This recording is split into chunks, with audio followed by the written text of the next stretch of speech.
The fluorescent lights hummed overhead as I stared at my computer screen, reviewing the quarterly reports for what felt like the 100th time. It was 11:47 p.m. on a Thursday, and the office was empty except for the cleaning crew and me. This had become my routine. Staying late, diving deep into client accounts, finding patterns that others missed. I'd love to know which corner of the globe you're watching from.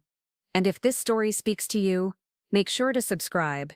Tomorrow's video is one you absolutely can't miss. I was 28 years old, fresh out of my MBA from Northwestern, and working as a senior account analyst at Pinnacle Industries. The company specialized in large-scale infrastructure consulting, the kind of work that involved billion-dollar government contracts and international partnerships.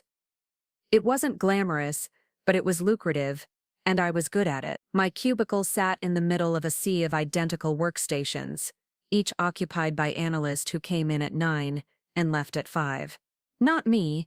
I lived for the details, the small discrepancies that could make or break a deal. While they processed routine reports, I was building relationships with clients, understanding their real needs, not just what they put in their official requests.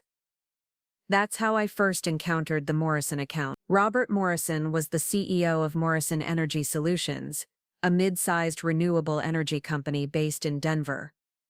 They'd been trying to land a massive federal contract to build solar installations across military bases in the southwestern United States. The contract was worth $1.2 billion over 5 years, and Morrison Energy had been working on their proposal for almost 2 years. The problem was, they were drowning in red tape. Federal contracts are notoriously complex, with layers of compliance requirements, environmental assessments, and security clearances that can take months to navigate. Morrison had the technical expertise and the financial backing, but they were losing ground to larger competitors who had dedicated government relations teams. I first noticed the Morrison account when it crossed my desk as part of a routine portfolio review. My supervisor, Janet Martinez, had assigned it to me with a shrug. "Just keep an eye on it," she'd said. "Small potatoes compared to our other clients, but they pay their bills on time." Small potatoes. That phrase would echo in my mind for months. I spent my first week reviewing Morrison's file, and what I found was fascinating. Their technology was cutting-edge, solar panels with efficiency ratings that beat industry standards by 12%. Their financial projections were conservative, but realistic. Their timeline was aggressive but achievable. On paper, they should have been front-runners for the contract, but they weren't. They were stuck in bureaucratic limbo, their proposal buried under mountains of paperwork and procedural requirements. I could see the frustration in Robert Morrison's emails to our company. He was a straight shooter, an engineer who'd built his company from the ground up, and he didn't understand why his superior technology wasn't enough to win the day. That's when I decided to dig deep. I started by mapping out the entire federal procurement process for renewable energy contracts. I spent nights and weekends researching similar projects, tracking which companies had won and why. I studied the evaluation criteria, the scoring systems, the unwritten rules that governed how these decisions were made. What I discovered was a pattern. The companies that won these massive contracts weren't necessarily the ones with the best technology or the lowest prices. They were the ones who understood the system, who knew exactly which boxes to check and which people to talk to. Morrison Energy had the technology. They had passion. What they didn't have was a guide through the labyrinth of federal bureaucracy. I could be that guy. The first time I called Robert Morrison directly, I was nervous. I was just a senior analyst, not even a manager, and I was about to propose a strategy that went well beyond my official job description. But I'd done my homework, and I knew I could help. "Mr. Morrison," I said when he picked up the phone, "my name is Sarah Chen, and I work with your account at Pinnacle Industries. I've been reviewing your federal contract proposal, and I think I can help you win it." There was a pause on the other end of the line. "I appreciate the confidence, Sarah, but we've been working with your company for 8 months, and frankly, we're not seeing much progress." "I understand your frustration," I replied, "but I think the issue isn't with your proposal, it's with your approach. You're trying to win on merit alone, and that's not how federal contracts work. I spent the next 45 minutes walking him through my analysis. I explained the hidden evaluation criteria, the importance of specific language in the proposal, the value of pre-submission meetings with contracting officers. I outlined a complete strategy for repositioning Morrison Energy not just as a solar company, but as a strategic partner for America's energy independence. By the end of the call, Robert Morrison was silent for a long moment. Then he said, "Sarah, I've been in this business for 15 years, and that's the most insightful analysis I've ever heard about federal contracting. When can we meet in person?" That meeting changed everything. I flew to Denver the following week, officially representing Pinnacle Industries, but really representing my own vision for how this deal could work. Morrison Energy's headquarters was a modest 2-story building in an industrial park, but when I walked into their conference room, I could feel the energy and ambition that drove the company. Robert Morrison was exactly what I'd expected, a tall, lean man in his 50s with calloused hands and sharp eyes. He'd started as an electrical engineer, worked his way up through various energy companies, and finally struck out on his own when he saw the potential in solar technology. He wasn't polished like the executives I usually dealt with, but he was authentic in a way that was refreshing. "Sarah," he said as we shook hands, "I've been thinking about our conversation all week. You're right about the federal contracting process. We've been trying to win with engineering excellence, but that's not enough. We need someone who understands the game." "It's not just about understanding the game," I replied. "It's about changing how you play it." Over the next 6 hours, we redesigned Morrison Energy's entire approach to the federal contract. Instead of focusing solely on their technology, we positioned them as a comprehensive solution provider. We highlighted their partnership with local contractors, their commitment to hiring veterans, their track record of completing projects on time and under budget, but more importantly, we created a roadmap for the next 18 months. I identified key stakeholders in the procurement process, mapped out a schedule of industry conferences and networking events, and developed a communication strategy that would keep Morrison Energy visible throughout the evaluation period. By the time I flew back to Chicago, I wasn't just managing the Morrison account, I was architecting their future. The results were immediate and dramatic. Within 6 weeks, Morrison Energy had secured preliminary approval for their proposal. Within 3 months, they were invited to present to the evaluation committee. Within 6 months, they were one of 3 finalists for the $1.2 billion contract. But success came with a price. The more time I spent on the Morrison account, the more attention I attracted from my colleagues and supervisors. Some of it was positive. My direct supervisor, Janet Martinez, praised my initiative and client focus, but some of it was decidedly negative. Marcus Wellington, the CEO of Pinnacle Industries, was a man who demanded control over every aspect of his company. He was in his early 60s, impeccably dressed, and carried himself with the confidence of someone who'd never been told no in his professional life. He'd built Pinnacle from a small consulting firm into a major player in the infrastructure space, and he wasn't accustomed to having senior analysts develop independent relationships with high-value clients.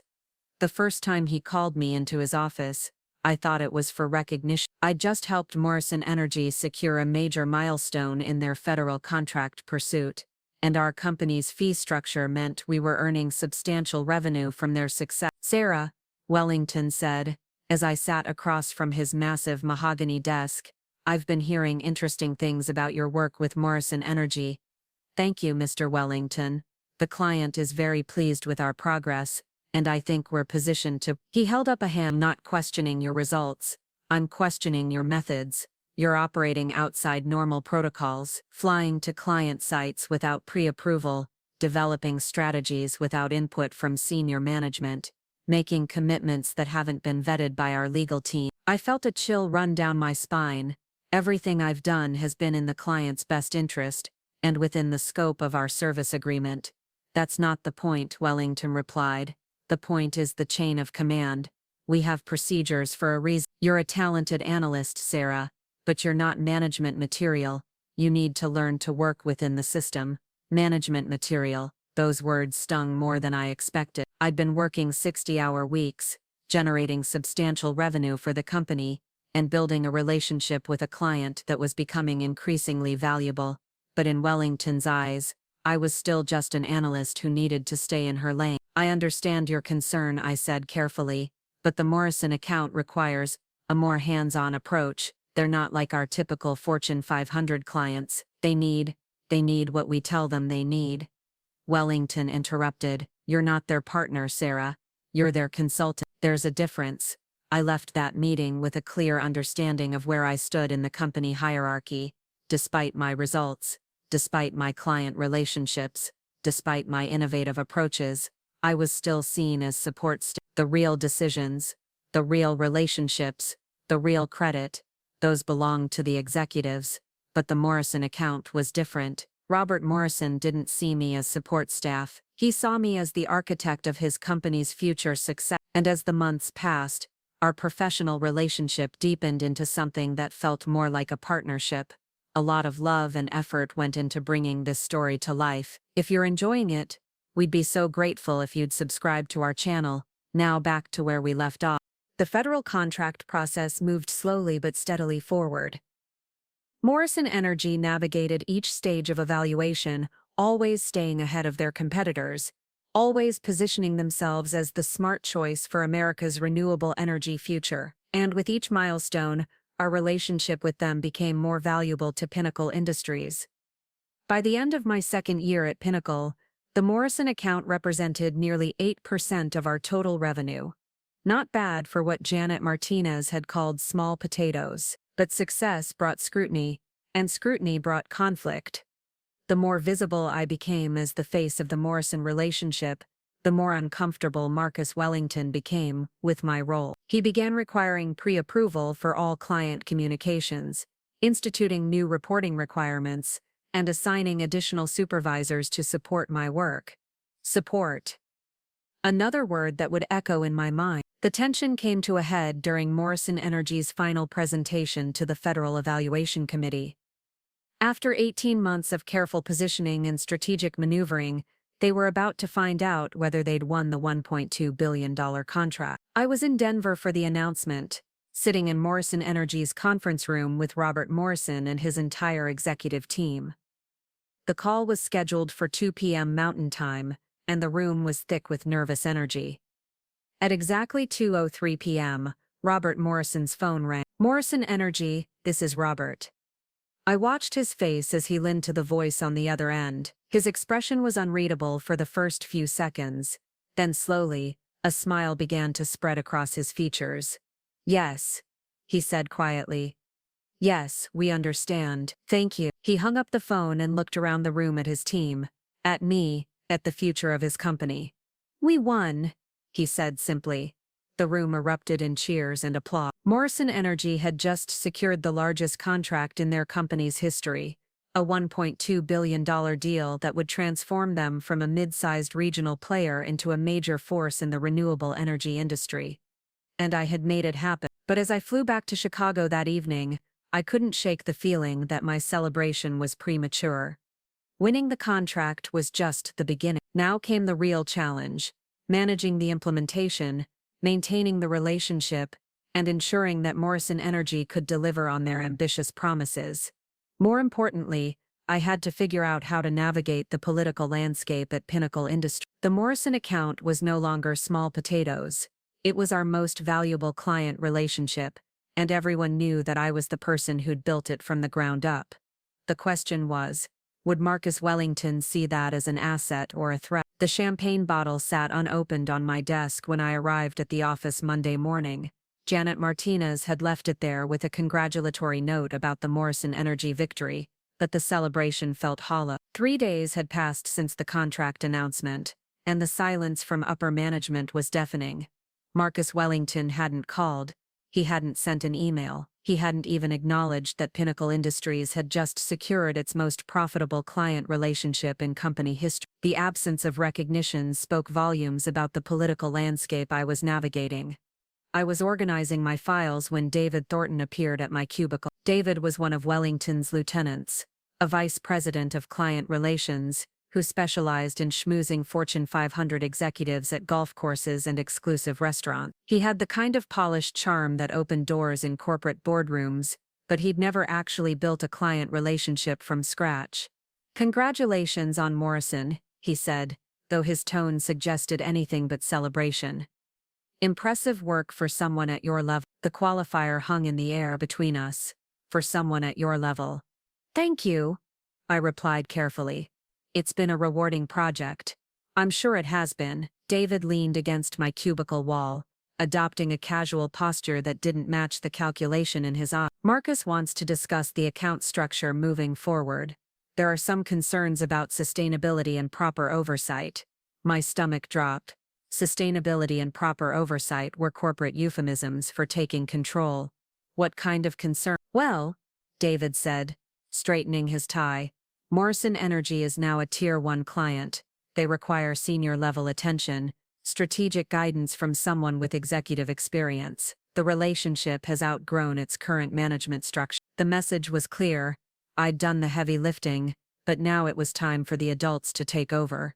"I see," I said, keeping my voice neutral. "When does Marcus want to meet?" "This afternoon, 2 o'clock, David smiled, but it didn't reach his eyes. "Don't worry, Sarah. No one's questioning your contribution. We just need to position the account for long-term success." Long-term success, another euphemism. After David left, I sat in my cubicle staring at the Morrison Energy files spread across my desk. 18 months of work, countless late nights, dozens of strategic innovations, and now they wanted to hand it over to someone with executive experience. I thought about Robert Morrison's words from our first phone conversation. "That's the most insightful analysis I've ever heard about federal contract." I thought about the trust he'd placed in me, the way he'd listened to my recommendations, the partnership we'd built based on results rather than titles, and I thought about the $1.2 billion contract that wouldn't exist without my work. The meeting with Marcus Wellington was scheduled in the main conference room, the one with floor-to-ceiling windows overlooking Lake Michigan. When I arrived, the power dynamics were immediately clear. Wellington sat at the head of the table, flanked by David Thornton and Patricia Kellerman, the Senior Vice President of Strategic Accounts. I was directed to a chair halfway down the table, physically separated from the decision-maker. "Sarah," Wellington began without preamble, "first, let me acknowledge your excellent work on the Morrison account. Your analytical skills and attention to detail have been instrumental in securing this contract." I waited for the but. It came right on schedule. "But as Morrison Energy transitions from prospect to major client, we need to ensure they receive appropriate executive attention. Patricia will be taking over as the primary relationship manager, with David providing strategic oversight. You'll continue as the operational point person, of course." Of course, I would handle the actual work while Patricia and David claimed credit for the relationship. "I appreciate the recognition," I said carefully, "but I think there might be some misunderstanding about the nature of this relationship. Robert Morrison specifically requested that I remain his primary contact. He's been very clear about wanting continuity." Patricia Kellerman leaned forward. She was in her late 40s, impeccably groomed, with the kind of authoritative presence that commanded boardroom. She'd built her career managing relationships with established clients, not developing new ones from scratch. "Client preferences are important," she said, "but they need to be balanced against business reality. Morrison Energy is now a strategic account requiring C-suite attention. Our clients expect to work with senior executives, not analysts." "With respect," I replied, "Robert Morrison has never expressed any dissatisfaction with our current arrangement. In fact, he's repeatedly praised the level of service and strategic thinking he's received." Wellington's expression hardened. "This isn't about satisfaction, Sarah. It's about positioning. When Morrison Energy executives meet with government officials, defense contractors, and industry leaders, they need to know that Pinnacle Industries is represented by senior management. Image matters in this business. Image." There it was, the real issue. It wasn't about competence, or results or client satisfaction. It was about appearances, about titles, about maintaining the corporate hierarchy that kept people like me in supporting roles regardless of our contribution. "I understand the importance of image," I said, but I think we should consider what Morrison Energy values most. They chose us specifically because of our hands-on approach and deep understanding of their business. Changing the relationship structure might send the wrong message about our commitment. David Thornton shook his head. Sarah, you're thinking like an analyst, not a strategist. Morrison Energy may say they value the personal touch, but what they really want is access to decision-making. They want to know that when they call Pinnacle Industries, they're talking to someone who can make things happen. I can make things happen, I said, perhaps more forcefully than I intended. I've been making things happen for 18 months. The room fell silent. Wellington stared at me with the expression of a parent dealing with a defiant child. Sarah, he said slowly, you need to understand your role in this organization. You're an excellent analyst with strong client management skills, but you're not equipped to handle strategic relationships at this level. That requires experience, judgment, and authority that comes with seniority. Experience, judgment, authority, all code words for staying in my place. What if Robert Morrison disagrees? I asked. What if he specifically requests to continue working with me? Then we'll explain the transition professionally, Patricia said. Clients adapt to new relationship structures all the time. The key is demonstrating that they're receiving upgraded service, as if my work had been substandard. The meeting continued for another 20 minutes, with Wellington, Thornton, and Kellerman discussing transition timelines, communication strategies, and reporting structure. They talked about me as if I wasn't in the room, referring to my role in past tense, and my contributions as stepping stones to more sophisticated relationship management. I sat there listening to them plan the dismantling of everything I'd built, and I realized something fundamental about corporate politics. Success doesn't protect you from hierarchy. If anything, it makes you more of a threat to the established order. When the meeting ended, Wellington asked me to stay behind. After the others left, he walked to the windows overlooking the lake and stood with his hands clasped behind his back. Sarah, he said without turning around, I want you to understand something. This isn't personal. You've done exceptional work, and the company recognizes that, but there's a difference between doing good work and being ready for senior responsibility. What would it take for me to be ready? I asked. He turned to face me. Time, experience managing multiple accounts, not just one, understanding of executive decision-making processes, demonstration that you can work within established systems rather than around them. How much time? That depends on you. Show me that you can support Patricia and David in managing Morrison Energy successfully. Prove that you can develop other accounts using conventional methods. Build relationships with internal stakeholders, not just external clients. In other words, stop innovating, stop taking initiative, and start playing politics. I see, I said. I hope you do. Wellington returned to his seat. You have tremendous potential, Sarah, but potential without proper channeling becomes a liability. The company needs team players at every level. Team players, people who didn't upset the established order. I left that meeting with a clear understanding of my future at Pinnacle Industries. I could continue as a high-performing analyst, handling complex work while others received credit and advancement. I could spend years proving my worthiness for promotion, assuming I could navigate the political requirements that had nothing to do with actual performance. Or I could choose a different path. The first call came that evening. I was at home, sitting on my couch with a glass of wine and a stack of Morrison Energy files, when my phone rang. The caller ID showed Robert Morrison's number. Sarah, he said when I answered, I just got a very interesting call from Patricia Kellerman. My heart sank. Oh, she introduced herself as my new primary contact at Pinnacle Industries. Very professional, very polished. She thanked me for choosing your company and assured me that I'd be receiving enhanced strategic support moving forward. I waited for him to continue. The thing is, Robert said, I didn't choose Pinnacle Industries. I chose you. There's a difference. Robert, let me finish. Patricia spent 15 minutes explaining how senior-level relationship management would benefit Morrison Energy. She used a lot of impressive corporate terminology and made several references to her experience with Fortune 500 clients. I closed my eyes, imagining how that conversation must have gone, but here's what she didn't do. Robert continued. She didn't demonstrate any understanding of our business, our industry, or our specific challenges. She didn't reference any of the strategic initiatives we've discussed over the past 18 months. She didn't even seem to know about the specialized compliance requirements for federal renewable energy contracts. She's very experienced, I said weakly. I'm sure she is. Experienced at managing established relationships with established companies using established approaches. But Morrison Energy isn't established, Sarah. We're disruptors, we're innovators, we need a partner who understands that. The weight of his words settled over me. What are you saying? I'm saying that if Pinnacle Industries can't provide the level of strategic partnership we've come to expect, we'll have to consider our options. Our options, he was talking about terminating the relationship.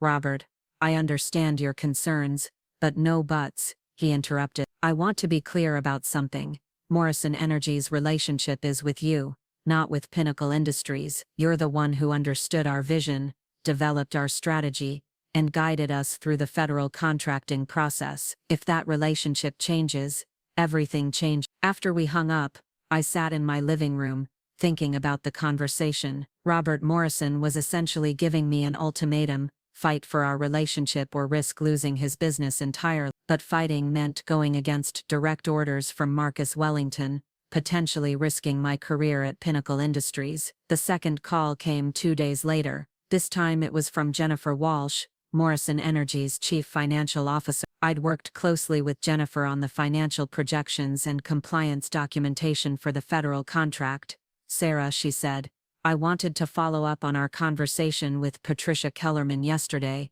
How did that go? Well, she's very thorough. She spent an hour reviewing our account history and asking questions about our financial structure, our operational capabilities, and our long-term strategic goals. That sounded promising. And the problem is, most of her questions suggested she was treating us like a traditional construction company, rather than a renewable energy innovator. She kept asking about our experience with conventional power projects, our relationships with traditional utilities, our approach to standardized construction methodologies. I felt a familiar knot forming in my stomach. What did you tell her? I tried to explain that our value proposition is based on cutting-edge technology and innovative implementation strategies, not conventional approaches, but I don't think she understood the distinction. Jennifer paused, and I could hear the frustration in her voice. Sarah, can I speak frankly? Of course, Robert and I have been discussing this transition, and we're concerned. Over the past 18 months, you've demonstrated a deep understanding of our business model, our competitive advantages, and our market position. You've provided strategic guidance that's been instrumental in our success. I appreciate that, but yesterday's conversation with Patricia felt like starting over. She approached us as if we were just another client requiring standard account management service. There was no acknowledgement of our unique position in the market, no understanding of the specialized knowledge required to manage renewable energy federal contracts. The implications were clear. Patricia Kellerman, despite her impressive credentials and senior-level experience, didn't understand the Morrison Energy account well enough to manage it effectively. What would you like me to do? I asked. We'd like to request that you remain as our primary contact, Jennifer said. I know there are internal politics involved, but from our perspective, changing the relationship structure at this critical juncture could jeopardize everything we've worked to achieve. That night, I made a decision that would change the trajectory of my career. Instead of accepting the role I'd been assigned, instead of playing politics and hoping for eventual recognition, I decided to advocate for myself and for the relationship I'd built. I requested a meeting with Marcus Wellington. The elevator ride to the executive floor felt like ascending into enemy territory. I clutched the Morrison Energy client feedback reports in my hands, documentation that proved beyond doubt that the transition to Patricia Kellerman was failing. 3 weeks had passed since the handover, and already cracks were showing in what had been a flawless relationship. Marcus Wellington's assistant, Helen, greeted me with professional coolness. She'd worked for him for 12 years, serving as both gatekeeper and intelligence gatherer for the executive suite. Nothing happened in the upper echelons of Pinnacle Industries without Helen knowing about it. He'll see you in 5 minutes, she said, not looking up from her computer screen. He's finishing a call with the board. I sat in the waiting area, reviewing my strategy one final time. I had client testimonials, revenue projections, and detailed analysis of why the account transition was damaging both our relationship with Morrison Energy and our long-term business prospects. More importantly, I had a proposal that could solve everyone's problems while recognizing my contributions to the company. The door to Wellington's office opened, and he emerged looking typically composed in his charcoal suit and burgundy tie. At 62, Marcus Wellington embodied old-school corporate leadership, commanding presence, unwavering confidence, and absolute belief in hierarchical structure. "Sarah," he said with a nod, "come in." His office was a monument to success: mahogany furniture, leather-bound books, awards from industry associations, and photographs of Wellington with governors, senators, and Fortune 500 CEOs. "I understand you wanted to discuss the Morrison account," Wellington said, settling behind his desk. "I hope you're not here to complain about the transition. Change is always difficult, but it's necessary for growth." "I'm here because the transition isn't working," I replied, placing the client feedback reports on his desk. "Morrison Energy has expressed serious concerns about the change in relationship management, and we're at risk of losing the account." Wellington glanced at the documents but didn't pick them up. Patricia mentioned, "There might be some adjustment period. That's normal when upgrading client service levels." "This isn't about adjustment," I said firmly. "Robert Morrison specifically told me that if Pinnacle Industries can't provide the strategic partnership they've come to expect, they'll consider other options." Those aren't the words of a client experiencing temporary discomfort. That's a client preparing to terminate our relationship. For the first time, Wellington's expression showed genuine concern. "What exactly did Morrison say?" I opened the first report. According to Jennifer Walsh, their CFO, Patricia approached them as if they were a traditional construction company, rather than a renewable energy innovator. She asked about their experience with conventional power projects, instead of understanding their cutting-edge solar technology. Wellington frowned. "Patricia has extensive experience with energy sector clients." "Traditional energy clients," I corrected. "Oil, gas, coal, conventional utility." Morrison Energy operates in a completely different space, with different regulations, different technologies, and different market dynamics. The federal renewable energy contracting process alone requires specialized knowledge that takes months to develop. I pulled out the second report. Robert Morrison told me directly that Patricia spent 15 minutes explaining senior-level relationship management benefits, but couldn't demonstrate any understanding of their business, their industry, or their specific challenges. "She's been briefed on their operations," Wellington said defensively. "Briefings aren't relationships," I replied. "Over 18 months, I've learned every aspect of Morrison Energy's business model. I understand their technology, their competitive advantages, their operational challenges, and their strategic objectives. More importantly, they trust me, because I've proven that I can deliver results." Wellington leaned back in his chair, studying me with calculating eyes. "What are you proposing, Sarah?" This was the moment I'd been preparing for. "I want to be promoted to Senior Manager of Strategic Accounts, with Morrison Energy as my primary responsibility. I've earned it through performance, client satisfaction, and revenue generation. The account succeeds because of my relationship with the client, not despite it." "You want a promotion?" Wellington's tone was flat, neither surprised nor impressed. "I want recognition for the value I bring to this company." Morrison Energy represents 8% of our total revenue. The federal contract alone will generate over $40 million in fees over the next 5 years. I built that relationship from nothing, and I'm the only person in this company who truly understands how to manage. Wellington stood and walked to his windows, a gesture I'd seen him make when he wanted time to think. The silence stretched between us, filled only by the distant hum of traffic far below. "Sarah," he finally said, still facing the window, "you're confusing success with readiness. Yes, you've achieved impressive results with Morrison Energy, but managing one account, even a large one, doesn't qualify someone for senior management." "What would qualify me?" I asked, though I suspected I already knew the answer. He turned a demonstrated ability to manage multiple strategic relationships simultaneously, understanding of complex client portfolio management, experience leading teams and developing other account managers. Most importantly, the judgment to work within established protocols rather than around them. There it was again, the emphasis on following rules rather than achieving results. Marcus, with respect, I think you're missing something important here. Morrison Energy didn't choose Pinnacle Industries because we followed established protocol. They chose us because I provided innovative solutions to their unique challenges. I didn't work around protocols, I created new ones that actually worked. Wellington's expression hardened. That kind of thinking is exactly why you're not ready for senior management. Successful companies operate on systems and processes, not individual heroics. What happens when you're on vacation? What happens if you leave the company? What happens when we need to replicate your approach with other clients? Then you promote the people who demonstrate innovation and results. I said, you document successful strategies and train others to implement them. You reward performance instead of punishing it. I'm not punishing anything, Wellington replied curtly. I'm ensuring sustainable business practices. Morrison Energy may prefer your personal attention now, but as they grow, they'll need the resources and capabilities that only senior-level management can provide.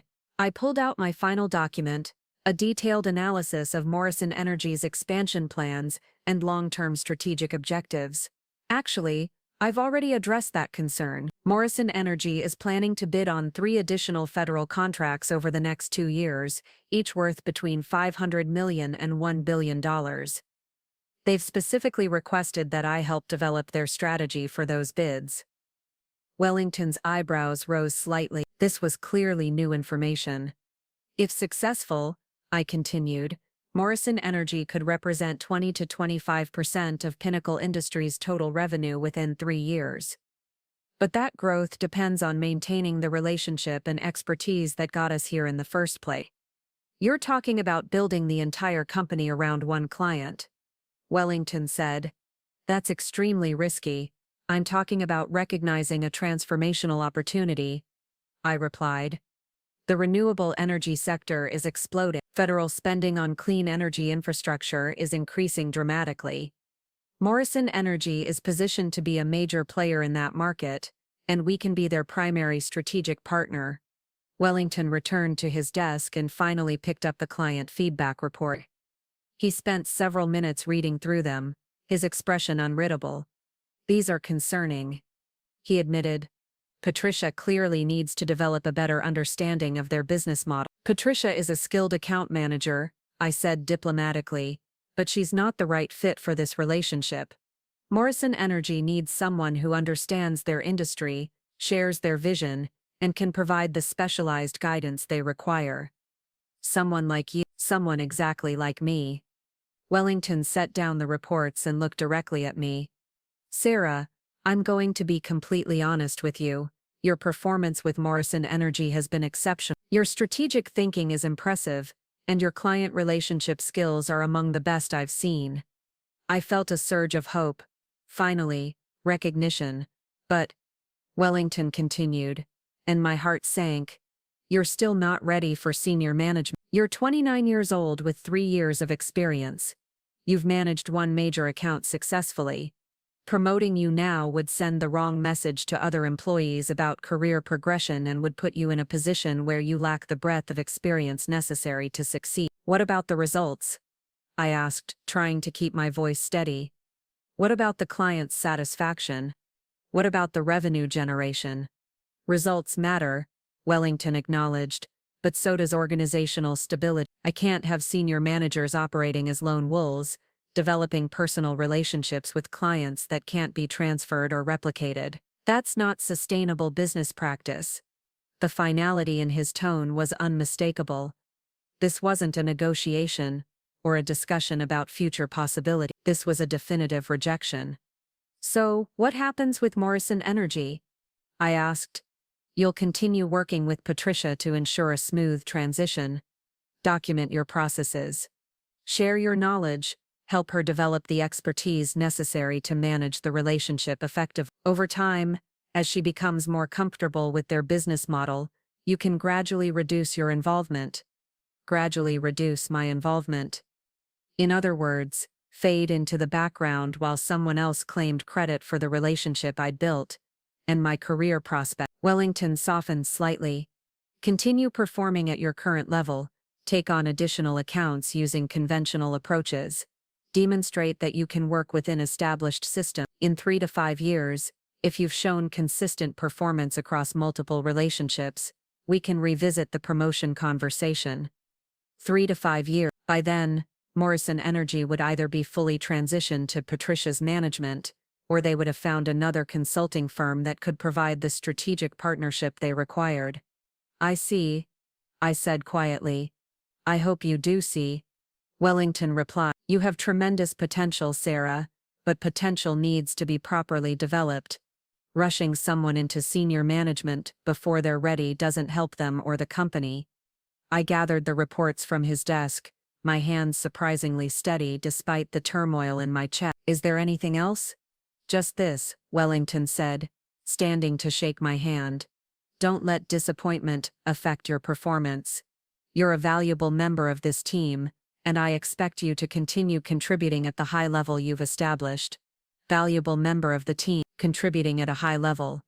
All the corporate euphemisms for staying exactly where I was. I left Wellington's office with absolute clarity about my position at Pinnacle Industries. Despite achieving exceptional results, despite building the company's most valuable client relationship, despite demonstrating innovative strategic thinking, I was still seen as an analyst who needed to prove herself worthy of advancement. The elevator ride back to my floor gave me time to think. Wellington had essentially told me that success wasn't enough, that results didn't matter as much as following established protocols, and that my contribution to the company's growth was less important than maintaining hierarchical structure. But he'd also revealed something else.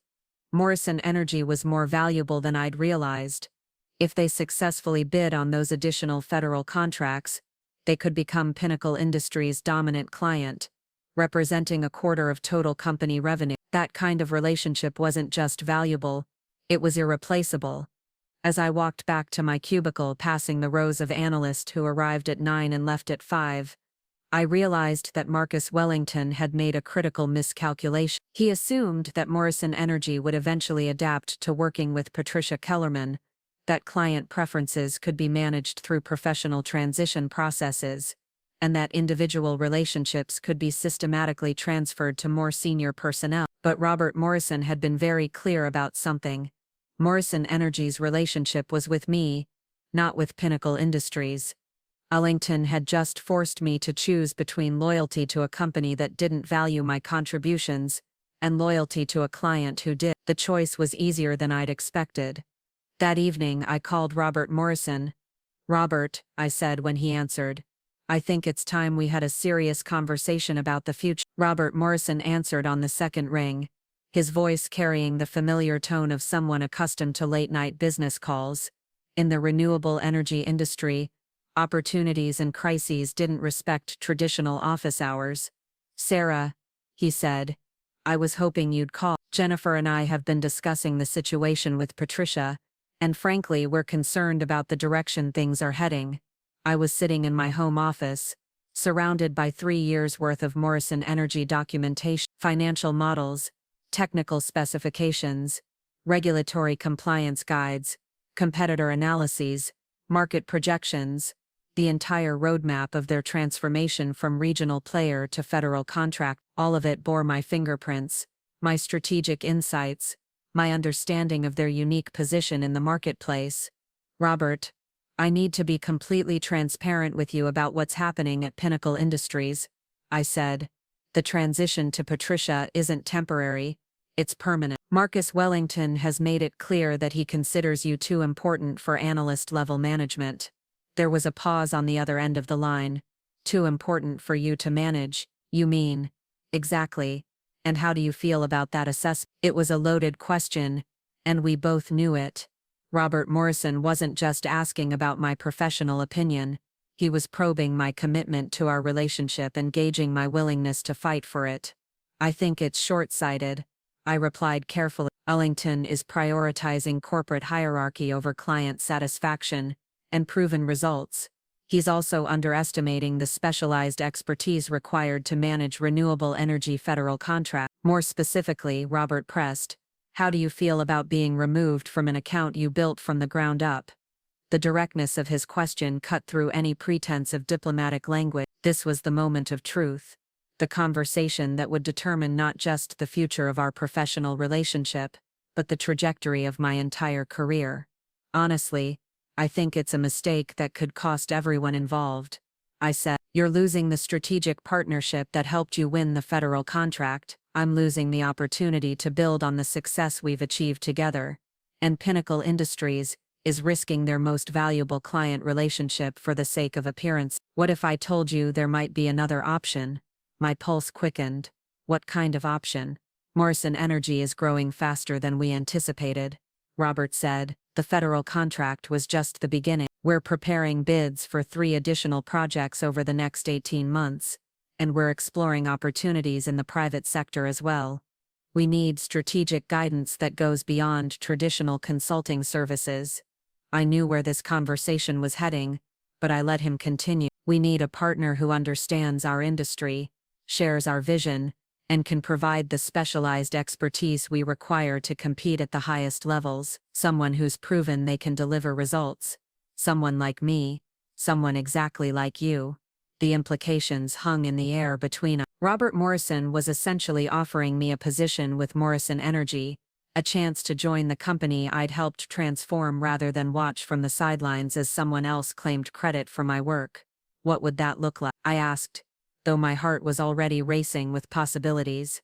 "Vice President of Strategic Development," Robert said without hesitation. "You'd lead our federal contracting efforts, oversee our expansion into new markets, and serve as our primary interface with government agencies and major clients. Equity stake, competitive salary, and complete authority over strategic planning." Vice President. After 3 years of being told I wasn't ready for senior management, Robert Morrison was offering me exactly what Marcus Wellington had refused to consider.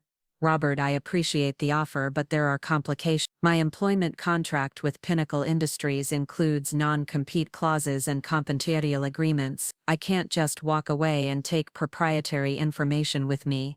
"I understand the legal constraints," Robert replied, "but consider this. Most of the strategic insights and industry knowledge you've developed came from working on our account. You didn't learn renewable energy federal contracting from Pinnacle Industries training programs. You learned it by diving deep into our specific challenges and opportunities."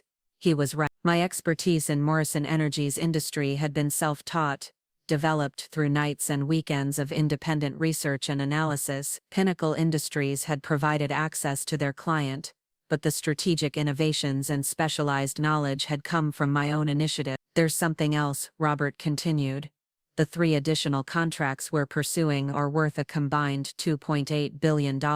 If we're successful, Morrison Energy will become one of the largest renewable energy contractors in the federal space. We need someone who can guide that growth." $2.8 billion, nearly 3 times the value of the original contract I'd helped them secure. "When would you need an answer?" "Soon," Robert said. "We're submitting the first bid proposal in 6 weeks, and we need our strategic team in place before that." "But Sarah, I want you to understand something important. This isn't just about hiring you away from Pinnacle Industries. This is about building a partnership based on mutual respect and shared vision." After we hung up, I sat in my home office staring at the Morrison Energy files spread across my desk. 3 years of work, countless innovations, and now an opportunity to continue that partnership without corporate interference or hierarchical constraint. But accepting Robert's offer would mean leaving Pinnacle Industries under circumstances that could be considered competitive poaching. It would mean walking away from a stable position for the uncertain prospects of a growing company. Most importantly, it would mean making an enemy of Marcus Wellington, and potentially burning bridges throughout the consulting industry. The next morning brought an email that crystallized my decision. Patricia Kellerman had scheduled a transition meeting with Morrison Energy for the following week, with the explicit purpose of establishing new communication protocols and strategic frameworks. New communication protocols, new strategic framework. She was essentially planning to dismantle everything I'd built and replace it with her own approach, regardless of client preferences or proven effectiveness. I forwarded the email to Robert Morrison with a simple message: "This is what we're dealing with." His response came within an hour. Enough is enough. When can we meet in person? 2 days later, I was on a plane to Denver. Officially, I was using vacation time for personal travel. Unofficially, I was about to make the most important career decision of my life. Morrison Energy's headquarters had changed dramatically since my first visit 3 years earlier. The modest 2-story building had been expanded with a new wing housing engineering teams, project managers and business development staff. The parking lot was filled with hybrid vehicles and electric cars, reflecting the company's commitment to environmental sustainability. Robert Morrison met me in the lobby, and I was struck by how much he'd changed as well. The lean engineer I'd first worked with had evolved into a confident CEO, comfortable with his company's growing prominence in the renewable energy sector. Success had given him the kind of authoritative presence that commanded respect in boardrooms and government offices. "Sarah," he said as we shook hands, "welcome to the new Morrison Energy." The conference room where we'd first discussed federal contracting strategy now featured a wall-mounted display showing real-time data from solar installations across the southwestern United States. Charts tracked energy production, efficiency metrics, and maintenance schedules for dozens of sites, demonstrating the scope of Morrison Energy's operations. "Impressive," I said, studying data visualization. "How many installations are you managing now?" 47 active sites, with 12 more coming online over the next 6 months, Robert replied. "The federal contract has exceeded all expectations. We're ahead of schedule, under budget, and achieving efficiency ratings that are 15% better than our original projection." Jennifer Walsh joined us, carrying a portfolio of financial documents and market analysis reports. As CFO, she'd overseen Morrison Energy's transformation from a mid-sized regional company to a major federal contractor, managing the complex financial requirements of billion-dollar projects. "Sarah," she said warmly, "it's good to see you again. Robert's told you about our expansion plans." "Some of them," I replied. "He mentioned 3 additional contract opportunities." Jennifer opened her portfolio and spread documents across the conference table. "Actually, we've identified 5 potential projects over the next 2 years, 3 federal contracts worth a combined $2.8 billion, and 2 major private sector opportunities that could add another $1.5 billion in revenue." The numbers were staggering. "The challenge," Robert continued, "is that each of these opportunities requires different expertise and strategic approaches. Federal military installations have different requirements than civilian government facilities. Private sector clients have different evaluation criteria than government agencies. We need someone who can develop comprehensive strategies for multiple market segments simultaneously." I studied the project summaries, recognizing the complexity of what they were proposing. This wasn't just about scaling up their existing operations, it was about establishing Morrison Energy as a dominant force across the entire renewable energy contracting landscape. "What's your timeline?" I asked. "The first federal bid is due in 5 weeks, Jennifer replied. "The private sector proposals follow over the next 4 months. If we're successful with even half of these opportunities, Morrison Energy will triple in size over the next 18 months. And you want me to lead that expansion? We want you to architect it," Robert corrected. "Strategic development, market positioning, competitive analysis, proposal strategy, all of it. Complete authority over how we approach these opportunities." I looked around the conference room at the evidence of Morrison Energy's growth, thinking about the contrast with my cubicle at Pinnacle Industries. Here was a company that valued innovation over hierarchy, results over protocols, strategic thinking over corporate politics. "There's one issue we need to address," I said. "My departure from Pinnacle Industries could create legal complications. They'll claim that I'm taking proprietary information and violating non-compete agreements." Robert and Jennifer exchanged glances, and I sensed they'd already considered this possibility. "We've consulted with our legal team," Jennifer said. "Most of your expertise in renewable energy federal contracting is industry-specific knowledge that you developed independently. Pinnacle Industries can't claim ownership of your understanding of solar technology, federal procurement processes, or renewable energy market dynamics. What about the Morrison Energy account specifically? That's more complicated," Robert admitted. But consider this. The relationship between Morrison Energy and Pinnacle Industries exists because of your work. You initiated the contact, developed the strategy, and managed the implementation. In many ways, you are the relation. He was right, but that fact could make my departure even more problematic for Pinnacle Industries. If I leave Pinnacle and join Morrison Energy, I said, what happens to your consulting relationship with them? Robert's expression hardened. Honest, we've been considering terminating that relationship anyway. Patricia's approach isn't working, and we're concerned about the transition process. If you're not managing our account, we don't see much value in continuing with Pinnacle Industries. The implication was clear. My departure wouldn't just cost Pinnacle Industries my services, it would cost them their most valuable client. That's a $40 million decision, I said quietly. It's a strategic decision, Robert corrected. We're choosing the partnership that gives us the best chance of success with these upcoming opportunities. I spent the next 3 hours reviewing Morrison Energy's expansion plans in detail. The scope was breathtaking. Solar installations for military bases in Texas and Arizona, renewable energy infrastructure for federal office buildings in California and Nevada, private sector projects for tech companies, and manufacturing facilities across the western United States. Each project represented months of strategic planning, proposal development, and implementation management. Success would establish Morrison Energy as a leader in large-scale renewable energy deployment. Failure would set them back years and potentially cost them their position in the federal contracting space. When do you need my answer? I asked as our meeting concluded.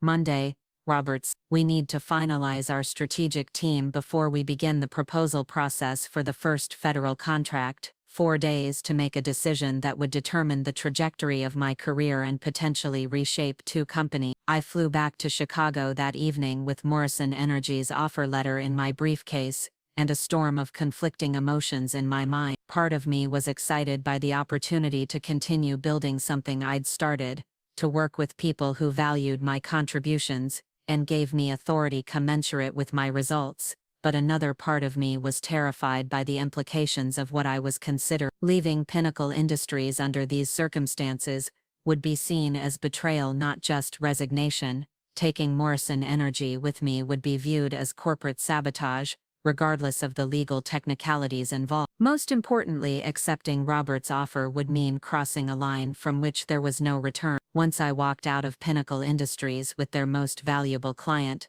there would be no possibility of reconciliation, no chance of working within the system, no hope of advancing through traditional corporate channels. I would be burning every bridge behind me and betting my entire future on Morrison Energy's success. The decision consumed my weekend. I made lists of pros and cons, analyzed financial projections, and rehearsed conversations with Marcus Wellington. But ultimately, the choice came down to a fundamental question about what I valued most: security within a system that didn't recognize my worth, or opportunity with people who did. Monday morning arrived gray and drizzly, reflecting my mood as I dressed for what could be my last day at Pinnacle Industries. I packed my personal items discreetly, leaving the Morrison Energy files on my desk, but ensuring that my own strategic analysis and industry research went with me. At 10 a.m. I knocked on Marcus Wellington's door.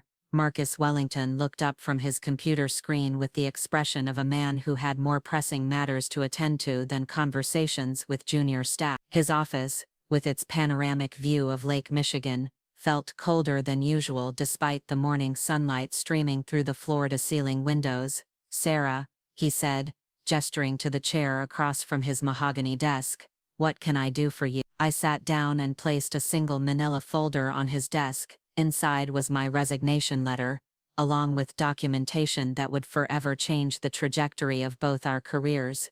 "I wanted to inform you personally that I'm resigning from Pinnacle Industries, effective immediate." Wellington's expression shifted from mild irritation to sharp attention. "Resigning, Sarah? If this is about the Morrison account transition, I thought we'd resolved that issue. Patricia is making excellent progress with the client relationship." "Actually, she's not," I replied calmly. "Morrison Energy terminated their consulting agreement with Pinnacle Industries this morning. They cited concerns about strategic misalignment and lack of specialized expertise. The color drained from Wellington's face. Morrison Energy represented 8% of Pinnacle Industries' total revenue, and their federal contract generated more profit margin than any other account in the company's portfolio. That's impossible, he said, reaching for his phone. I'll call Robert Morrison immediately and resolve whatever misunderstanding. There's no misunderstanding, Marcus. I opened the folder and slid the termination notice across his desk. Morrison Energy has found a new strategic partner, someone who understands their industry and can provide the specialized guidance they require for their expansion plans. Wellington scanned the document, his face growing redder with each line. The termination was absolute. Morrison Energy was ending all consulting relationships with Pinnacle Industries, effective immediately, with no possibility of renewal or renegotiation.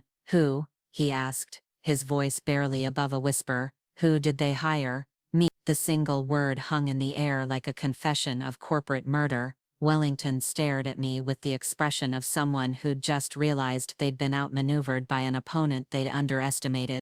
You, he repeated slowly. You orchestrated this. I didn't orchestrate anything, I replied. I responded to an opportunity. Morrison Energy offered me the position of Vice President of Strategic Development, and I accept. They value innovation over hierarchy, results over protocols, and strategic thinking over corporate politics. Wellington stood abruptly, his chair rolling backward into the window. This is corporate espionage, Sarah. You've stolen our most valuable client using inside information and proprietary strategies.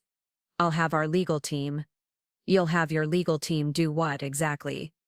I interrupted. Review my employment contract. They'll find that my expertise in renewable energy federal contracting is industry-specific knowledge that I developed independently. Morrison Energy is terminating their relationship with Pinnacle Industries because Patricia Kellerman doesn't understand their business model, not because I violated any confidentiality agreements.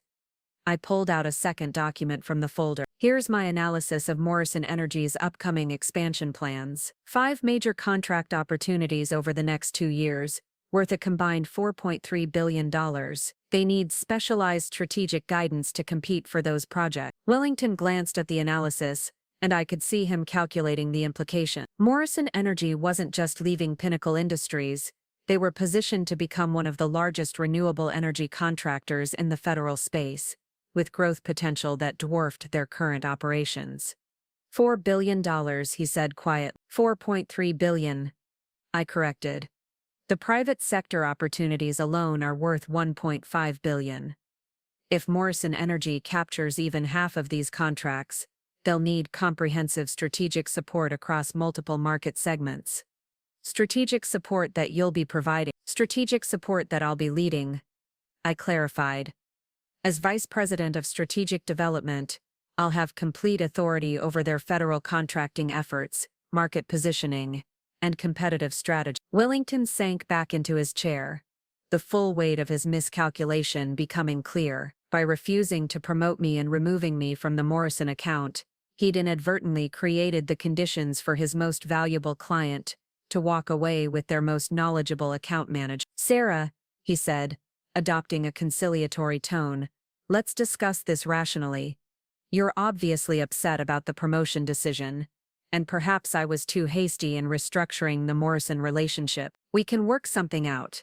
There's nothing to work out, I replied firmly. You made your position clear when you told me I wasn't ready for senior management, despite achieving exceptional results. Morrison Energy made their position clear when they offered me exactly what you refused to consider. What do you want? Wellington asked desperately. Senior manager position, principal analyst, name your terms. I almost laughed at the irony. 3 days ago, I would have been thrilled by any of those offers. Now they seemed like consolation prizes compared to the authority and equity stake that Morrison Energy was providing. It's too late for that conversation, I said, standing to leave. Morrison Energy and I signed our agreement this morning. I start as their Vice President of Strategic Development next Monday. Wellington stood as well, his face flushed with anger and desperation. You realize what you've done. You've destroyed a relationship that took years to build. Morrison Energy was our flagship client, our most profitable account. Without them, Pinnacle Industries will need to find new ways to generate revenue. I finished. Perhaps you should focus on developing the talent you have, instead of assuming that titles matter more than results. I moved toward the door, but Wellington's voice stopped me. Sarah, wait. His tone had shifted again, from anger to something approaching respect. I have to ask, how long have you been planning this? I wasn't planning anything, I replied honestly. Until last week, I thought I had a future at Pinnacle Industries. I believed that exceptional performance would eventually be recognized and rewarded. Robert Morrison's job offer forced me to confront the reality that some organizations value hierarchy over merit, and Morrison Energy doesn't. Morrison Energy offered me a vice president position based on 3 years of proven results. They're giving me equity ownership, complete strategic authority, and the opportunity to build something extraordinary. You offered me the chance to continue supporting Patricia Kellerman while she claimed credit for my work. Wellington nodded slowly, as if finally understanding the fundamental difference in perspective that had led to this moment. For what it's worth, he said quietly, you're probably making the right decision. Morrison Energy is positioned for explosive growth, and they need someone with your expertise to capitalize on those opportunities.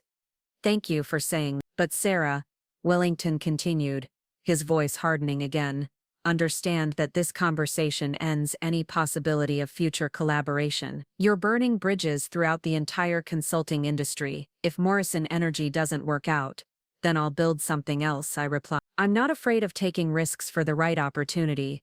I left Wellington's office and walked through the familiar corridors of Pinnacle Industries for the last time. My colleagues were arriving for their 9 o'clock meetings, carrying coffee cups and discussing weekend plans, unaware that the company's most profitable client relationship had just walked out the door. Janet Martinez was waiting by my cubicle when I arrived. As my direct supervisor, she'd been instrumental in supporting my work on the Morrison account, even when upper management was skeptical of my unconventional approaches. Sarah, she said softly, Marcus just called me. Is it true? It's true, I replied, beginning to pack the few remaining personal items from my desk. Morrison Energy and I are starting a new partnership. Janet sat down heavily in the chair beside my cubicle. I can't say I'm surprised. You've been operating at an executive level for months while being compensated as an analyst. That kind of misalignment doesn't last forever.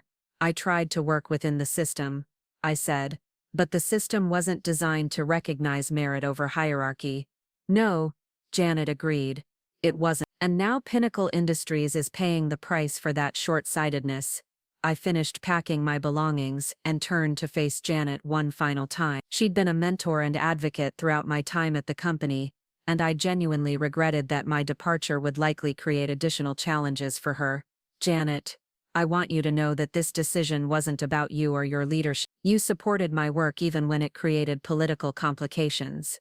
I know, she replied, and I want you to know that you're making the right choice. Morrison Energy is lucky to have you, and I suspect they understand your value better than we did. We shook hands and I walked toward the elevator carrying a small box of personal items and the knowledge that I'd just made the most consequential decision of my professional life. The elevator doors closed and I found myself thinking about the conversation I'd had with Robert Morrison the previous evening. After I'd accepted his offer, we'd discussed the challenges and opportunities that lay ahead for Morrison Energy. Sarah, he'd said, I want you to understand something important. This partnership isn't just about hiring you away from Pinnacle Industries. We're betting our company's future on your strategic vision and expertise. The contracts we're pursuing over the next 2 years will determine whether Morrison Energy becomes a major force in renewable energy or remains a regional player. The responsibility was daunting, but exhilarating. Instead of supporting someone else's strategic decisions, I would be making them. Instead of implementing predetermined approaches, I would be developing innovative solutions to complex challenges. Most importantly, I would be building something meaningful, helping to accelerate America's transition to renewable energy, while establishing Morrison Energy as a leader in sustainable infrastructure development. My phone buzzed with a text message from Robert Morrison, Welcome to the team. Looking forward to changing the world together. I smiled as the elevator reached the ground floor. 3 years ago, I'd entered Pinnacle Industries as an ambitious analyst eager to make my mark in the consulting world. Today, I was leaving as the vice president of strategic development for one of the fastest-growing renewable energy companies in the country. The difference wasn't just in title or compensation, it was in the recognition that exceptional performance deserved exceptional opportunity, that innovation mattered more than conformity, and that sometimes the best way to advance your career is to bet on yourself rather than wait for others to recognize your work. As I walked out of the Pinnacle Industries building for the last time, I thought about Marcus Wellington's words, "You're burning bridges throughout the entire consulting industry." But I was also building something new, a partnership based on mutual respect, shared vision, and the belief that extraordinary results come from empowering talented people to do their best work. Morrison Energy's $4.3 billion in potential contracts represented more than just business opportunity. They represented the chance to prove that merit-based advancement, innovative thinking, and strategic risk-taking could create value that traditional corporate hierarchies couldn't match. 6 months later, Morrison Energy won their first additional federal contract, a $980 million project to install solar infrastructure at military bases across the southwestern United States. The proposal I developed emphasized their track record of exceeding performance standards, their commitment to hiring veterans, and their innovative approach to large-scale renewable energy deployment. Patricia Kellerman left Pinnacle Industries 3 months after my departure, reportedly frustrated by the company's failure to replace the Morrison Energy revenue. Marcus Wellington survived the immediate crisis but faced increasing pressure from the board of directors to explain how the company's most profitable client relationship had been lost to a former analyst. As for me, I found myself exactly where I'd always wanted to be, in a position where my strategic thinking, industry expertise, and innovative approach to complex challenges were not just valued, but essential to my company's success. The billion-dollar contract that Morrison Energy had originally won with my help was no longer their largest opportunity. It was simply the foundation for something much bigger, a renewable energy empire built on the principle that exceptional talent deserves exceptional opportunity. Sometimes the best promotion is the one you give yourself. Looking for more? We've got 2 amazing stories ready for you right on screen. If this one touched you, these are absolutely worth your time. Click to watch them now. And hey, subscribe and hit that bell to never miss our latest upload.